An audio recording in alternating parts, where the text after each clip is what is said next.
Merħba, jiena jisimni Rachel Grillo, riċerkatriċi bbażata fil-Palazz tal-Inkwiżitur il-Birgu. Il-Palazz tal-Inkwiżitur huwa ġawra storika, imma m'hemmx dubju li t-taraġġ prinċipali huwa l-parti favorita tiegħi mill-palazz.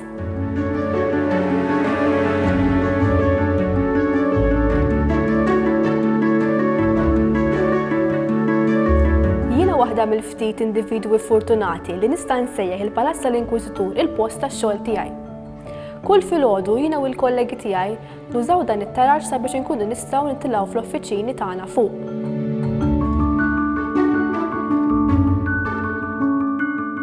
Imma t-turġien huma aktar minn mezz ta' tluħ u nżul.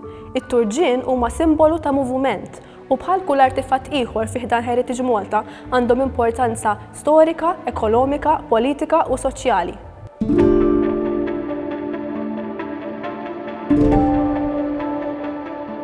It-taraġġ prinċipali ġie mibni bejn l-1733 u l-1734 u ġie kkummissjonat mill-Inkwiżitur Giovanni Francesco Stoppani. Waqt li kienu għaddejjin xogħlijiet fuq dan miswali prinċipali, waqa' ħajt u Stoppani ħadd deċiżjoni li jibni daħla ġdida b'taraġġ prinċipali bħala l-qofol tal-palazz kollu.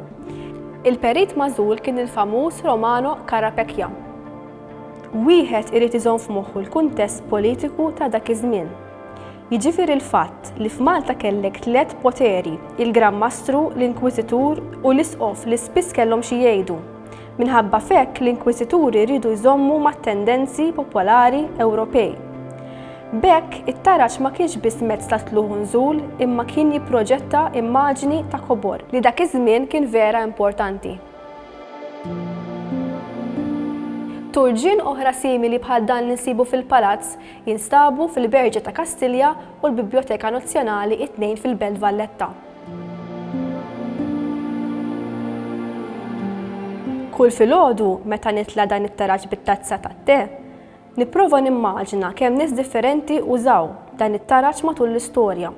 Nimmaġina l-mistednin tal-Inkwiżituri, l-Ingliżi u d-Dominikani u għalhekk li nħossni tant konnessa ma' dan it-taraġġ.